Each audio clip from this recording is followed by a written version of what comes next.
Hello and welcome to Akshu's Kitchen. Today we will see how to prepare samosa, for which we will need the following ingredients to prepare approximately 12 to 15 medium-sized samosas. First, for the dough we will need 2 cups of plain flour or all-purpose flour or maida and 3/4 teaspoon of salt, 3/4 teaspoon of carom seeds, that is ajwain, and 3/4 teaspoon of sesame seeds. These are for the dough. And for the inner masala we will need 1 tablespoon of ginger and garlic paste and 1 teaspoon of cumin seeds, 3/4 teaspoon of coriander powder, half a teaspoon of chili powder, half a teaspoon of garam masala powder and half a teaspoon of dry mango powder, that is amchur powder, and 1 tablespoon of whole coriander seeds, and half a kilo of parboiled potatoes peeled and kept ready. First, to prepare the dough, I am going to add the salt, sesame seeds and the ajwain, that is carom seeds, to the plain flour, and I am going to take it in a bigger bowl, and to this I am going to add 2 tablespoons of oil which I have heated. I have not heated to a smoking point, but I have just made it hot, and I am going to add it to the flour mixture. The reason for adding this hot oil is to make the outer wrapper of the samosa crispier rather than having a soft outer wrapper. So this is very useful to make it crispier. And then add enough water and knead it into a tight dough. You have to knead it into a very tight dough rather than a very soft dough for like chapatis or rotis.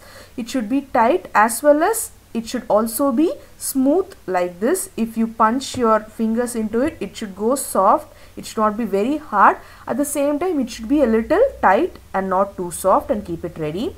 Next, in a pan, I am going to dry roast the coriander seeds until it turns a little bit in color and becomes aromatic, and allow it to come to room temperature and then crush it. Just grind it until it is very coarse, or just it is split into 2 or 3 pieces. If you are using a blender, just run it for 1 rotation enough. Do not grind it into a fine powder, just a very coarse powder, and keep it ready.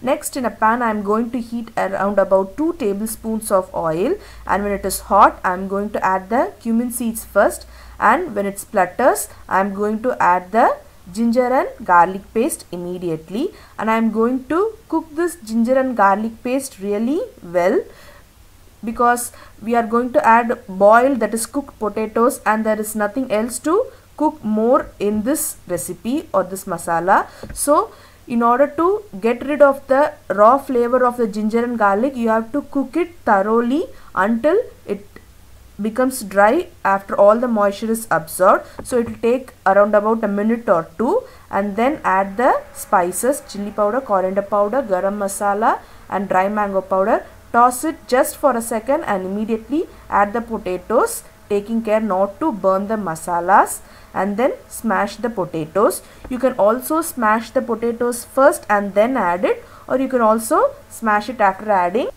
and mix all the ingredients thoroughly until the potato gets incorporated in the spices very well.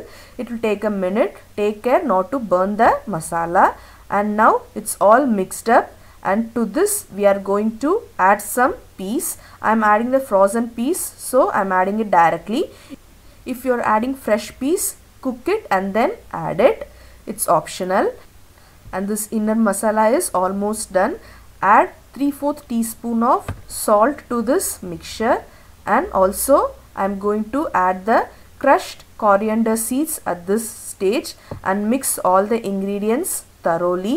Once you have added the crushed coriander seeds, you can switch off the stove. You need not cook much after that. So you have to add the coriander seeds only at the final stage and mix them all well. And now allow this mixture to cool down and come to room temperature. Next, I am going to punch some of the dough into a ball and roll it out into a thin puri, and then using a knife I am going to cut it into 2 halves, and I am going to prepare 2 samosas out of this. So first, in the straight part, fold it into a cone like this, and then seal the tip of the cone thoroughly very well, and also the area where it is joined, seal it properly. And now hold the cone like this in your hand and fill some of the mixture into this cone, and we are going to fold this cone. You can see the joint edge here, and take the opposite side of the joint edge and make a fold like this, and now seal both the edges thoroughly. Make sure you seal them properly so that your mixture does not comes out, and your samosa is ready to go into the oil. Similarly, prepare the other half also. In the straight area, I am folding it and sealing the tip thoroughly, and then filling it with some of the mixture, and then opposite to the side of the sealed edges, I am going to make a fold like this, just a simple fold, and then seal it. This folding is done to make the samosas sit properly. You can see your samosas will sit well if you make a fold like that. And now it is ready to fry. So you can see I have dropped a small dough into the oil. It is frying very slowly, which means the oil is not hot, it is only little hot. So that is the optimum temperature for frying the samosas. Add as many as possible so that it does not get fried immediately, but it takes longer time to fry. By that way you will get very crispy samosas. It will take definitely around about 7 to 10 minutes to get cooked thoroughly. So it will be cooking very slowly at very medium or low flame, and also the oil is not too hot. If you put it on a high flame on hot oil, the outer wrapper will be soft and not crispy. And now after 8 to 10 minutes my samosa is ready. Take it out and drain it in a tissue paper. It is a perfect tea time snack and is also a wonderful starter. It is a popular Indian dish. Try it and you will really like it.